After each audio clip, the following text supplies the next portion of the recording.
মূল্যস্ফীতির চাপে শুধু আমেরিকার অর্থনীতিই নয়, বদলে যাচ্ছে কোটি মানুষের দৈনন্দিন জীবনও। বাজারে গিয়ে এখন প্রতিটি পণ্য হাতে নেওয়ার আগে দাম মিলিয়ে দেখছেন ক্রেতারা। কেউ কুপন খুঁজছেন, কেউ ব্র্যান্ড বদলাচ্ছেন, আবার কেউ প্রয়োজনের তালিকায় ছোট করছেন। কেন এই পরিবর্তন?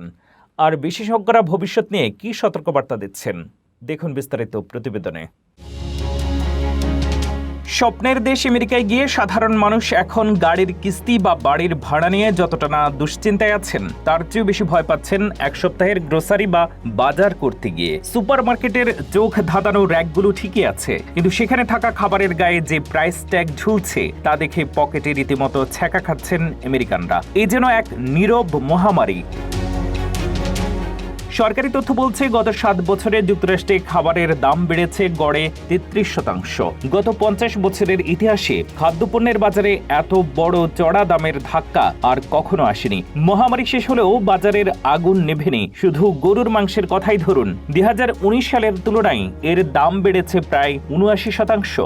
যে মাংস ছিল আমেরিকানদের নিত্যদিনের খাদ্য, তা এখন রেকর্ড $60 বিক্রি হচ্ছে। তবে কেন এই অভাবনীয় সংকট? এর নেপথ্যে রয়েছে একের পর এক বড় ধাক্কা।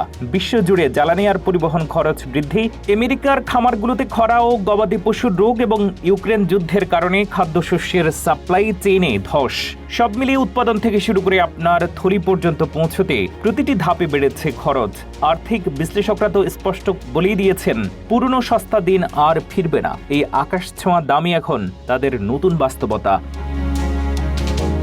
আর এই বাস্তবতার কাছে হার মেনে আমেরিকানরা এখন নিজেদের কেনাকাটার ধরনই বদলে ফেলছেন। এমনকি উচ্চবিত্তরাও এখন হিসেব করে বাজার করছেন। প্রিয় দামি ব্র্যান্ড ছেড়ে মানুষ এখন ঝুঁকছেন সস্তা লোকাল ব্র্যান্ডের দিকে। এক স্টোর থেকে অন্য স্টোরে ছুটছেন কুপন আর অফারের খোঁজে, আর কাটছাট করছেন অপ্রয়োজনীয় সব পছন্দের খাবারে।